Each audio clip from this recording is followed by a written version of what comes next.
आज आपण पिठलं बनवणार आहोत। त्याच्यासाठी कढईमध्ये तेल गरम करायचं, त्याच्यात 1 चमचा मोहरी, 1 चमचा जिरे छान तडतडून घ्यायचे। त्याच्यात 1 कांदा बारीक चिरून आणि 4 ते 5 मिरच्यासुद्धा बारीक चिरून घेतलेल्या आहेत, त्या छान भाजून घ्यायच्या। त्या छान भाजतात तोपर्यंत बेसन आपण पाण्यामध्ये घोळून घेऊया। तर कांदा छान भाजत आलेला आहे, बेसनसुद्धा छान असं पाण्यामध्ये मिक्स करून ठेवलेलं आहे। कढीपत्ता टाकून घेऊ, 1 चमचा हळद टाकायची, चवीनुसार मीठ टाकायचं। छान मिक्स केल्यानंतर बेसन घोळून ठेवलं होतं ते टाकून घेऊ, थोडीशी कोथिंबीर टाकून घेऊ। आता छान व्यवस्थित त्याला मिक्स करून घेऊ।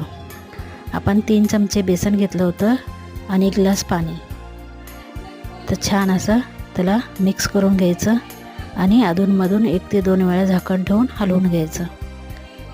तर छान झणझणीत असं आपलं पिठलं रेडी झालेलं आहे। कशी वाटली रेसिपी कमेंटमध्ये